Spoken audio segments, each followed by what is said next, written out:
Hello friends, আজকে আমরা শিখব ফরম্যাটেড আউটপুট ফাংশন সি প্রোগ্রামিংয়ের। আউটপুট বলতে আমরা বুঝি প্রিন্টার থেকেও একটা আউটপুট আসতে পারে, স্পিকার থেকেও একটা ভয়েস আউটপুট আসতে পারে, মনিটর থেকেও আউটপুট আসতে পারে। কিন্তু প্রোগ্রামিংয়ে জেনারেলি আমরা মনিটর দিয়ে আউটপুট পাই। আউটপুট দু রকমের আছে, ফরম্যাটেড আর আনফরম্যাটেড।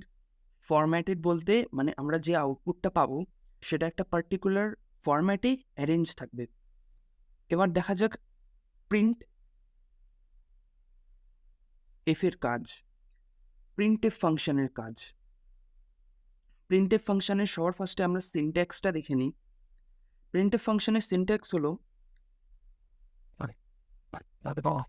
প্রিন্ট এফ, তারপর ফার্স্ট ব্র্যাকেট, তারপর ডাবল কোটেশন অন করব, আর ডাবল কোটেশনের মধ্যে লিখব formatted string, double quotation of করে দেব, তারপর কমা দেব, কমা দিয়ে লিখব আর্গুমেন্ট লিস্ট, তারপর ব্র্যাকেট বন্ধ করে সেমিকলন দিয়ে দেব।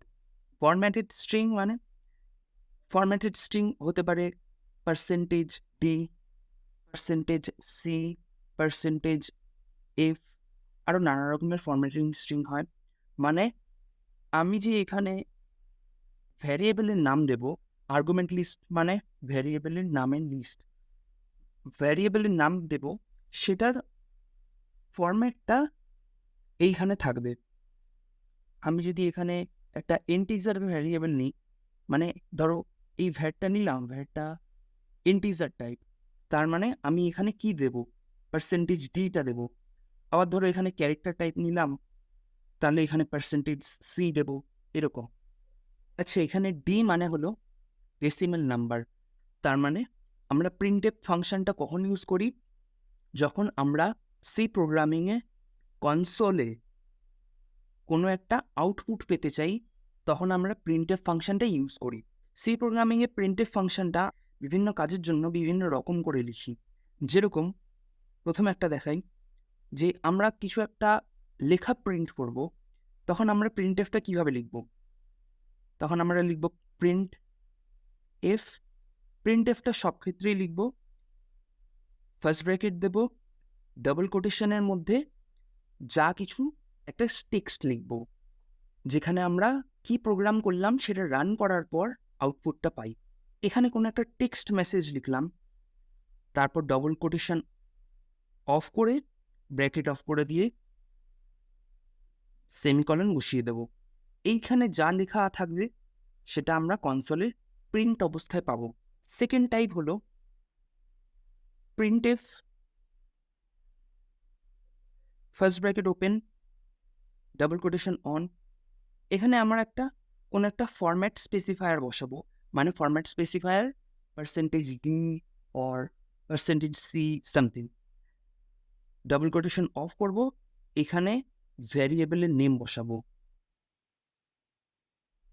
আমরা যে এখানে ভ্যারিয়েবল নেমটা বসাচ্ছি, এটা কি টাইপের ভ্যারিয়েবল, কোন ডেটা টাইপের ভ্যারিয়েবল, তার উপর বেস করেই এখানে পার্সেন্টেজ ডি বা পার্সেন্টেজ সি বা পার্সেন্টেজ এফ এরকম ফরম্যাট স্পেসিফায়ার বসাবো। ব্র্যাকেট অফ করে সেমিকলন।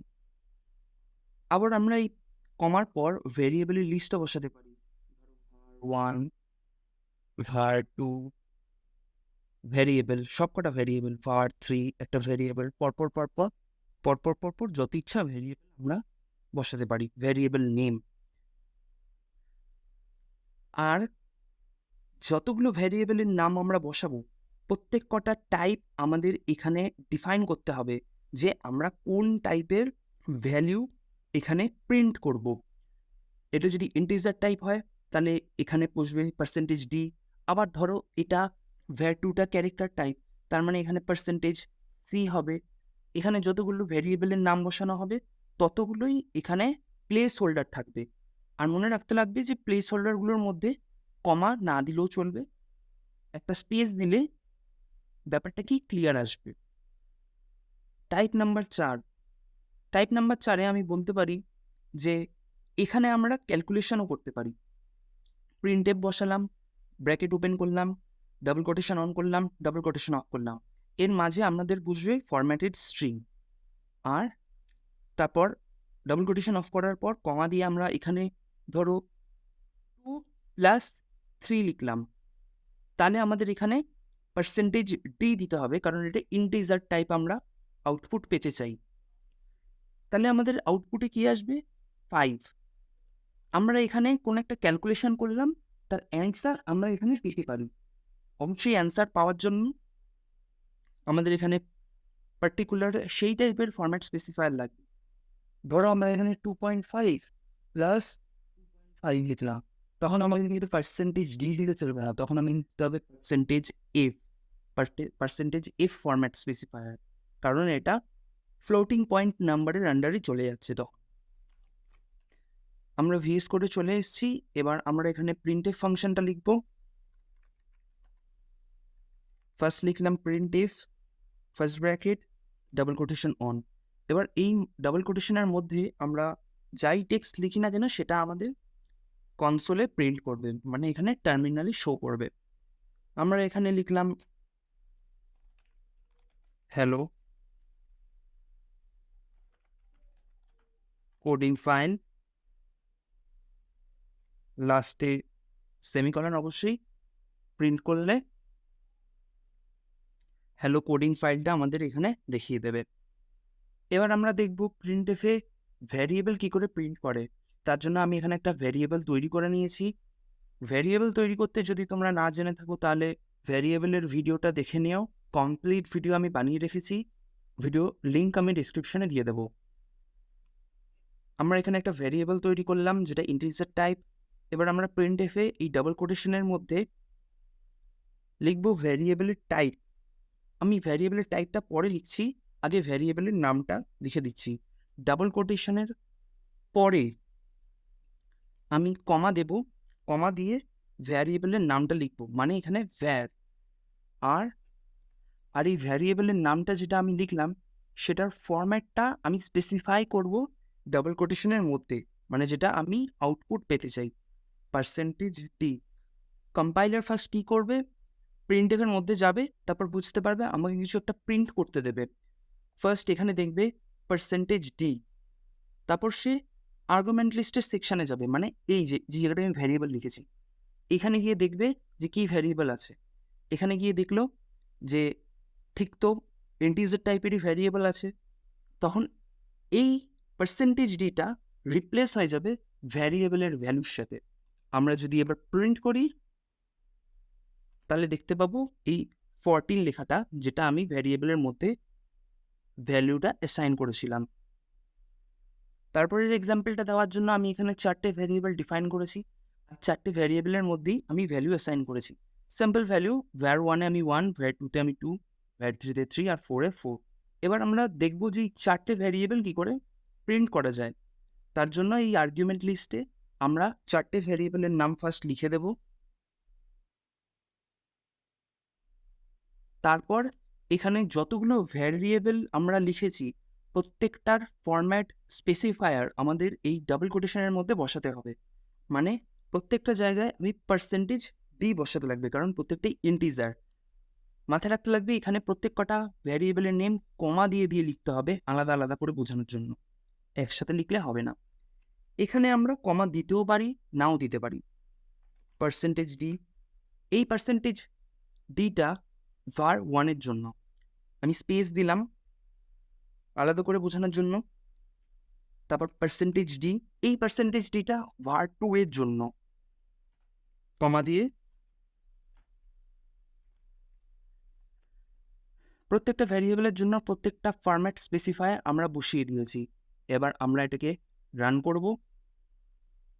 দেখো 1 2 3 4 প্রিন্ট হয়ে গেল, সিম্পল ব্যাপার। আবার আমরা প্রিন্টএফের মধ্যে ক্যালকুলেশনও করতে পারি, যেরকম আমি এই কমার পর লিখলাম 10 + 5 মানে 15। এবার এখানে 15 প্রিন্ট করার জন্য আমাকে ডাবল কোটেশনের মধ্যে ফরম্যাট স্পেসিফায়ার বসাতে লাগবে ইন্টিজার টাইপ, পার্সেন্টেজ এফ না, পার্সেন্টেজ ডি। তারপর যদি আমরা রান করি কোডটাকে, দেখো এখানে 15 লেখাটা প্রিন্ট হয়ে চলে এলো। আবার আমরা এখানে ক্যালকুলেশনটা এরকম করতে পারি। ওপরে দেখো আমরা ভ্যারিয়েবল অ্যাসাইন করে রেখেছি var1 var2, সেটা দিয়ে আমরা এবার ক্যালকুলেশন করব। আমি এখানে লিখব var1 প্লাস দেব var2, তার মানে ভ্যারিয়েবল 1 আর ভ্যারিয়েবল 2 লেখাটা যোগ হবে, মানে ভ্যারিয়েবল 1 এ 1, 2 তে 2 যোগ হয়ে বসবে এখানে 3। এখানে কিন্তু এবার আমরা দুটো ফরম্যাট স্পেসিফায়ার বসাবো না, কারণ আমরা আউটপুটে একটাই নাম্বার পেতে চাই। দেখো এখানে 3 প্রিন্ট হয়ে চলে এলো। আবার দেখো লাস্টে যে আমি এক্সাম্পলটা দিলাম সেটার মতনই এটা আমরা আগে ক্যালকুলেশনটা করে নিচ্ছি, তারপর টোটালটা প্রিন্ট করব। আমি এখানে আরেকটা টোটাল ভ্যারিয়েবল ডিফাইন করে দিলাম, তারপর টোটালের মধ্যে আমি var1টা যোগ করলাম, var2টা যোগ করলাম, var3 আর var4টাও যোগ করলাম। তার মানে এই ইকুয়ালস টু এর পর টোটালটা যোগ হয়ে যা হবে সেটা এই টোটাল নামে ভ্যারিয়েবলটার মধ্যে অ্যাসাইন হয়ে যাবে। তারপর আমরা টোটালটার আউটপুট পাবো কি করে? প্রিন্টএফে এই কমার পর আপনারা পজিশনটা দেখে নিন, এই কমার পর টোটাল লেখাটা লিখব, আর এই টোটালটা ইন্টিজার তো, তাই আমরা এখানে পার্সেন্টেজ ডিটা লিখব। তারপর রান করব। দেখো এখানে 1 2 3 4 প্রত্যেক কটা যোগ হয়ে 10 চলে এসছে। আজকের জন্য এতটুকুনি। ভিডিওটা ভালো লাগলে লাইক করবেন, আপনার বন্ধুদের সাথে শেয়ার করবেন যারা সি প্রোগ্রামিং শিখতে চায়, আর চ্যানেলটা সাবস্ক্রাইব করে বেল আইকনটা প্রেস করে দেবেন। Thank you.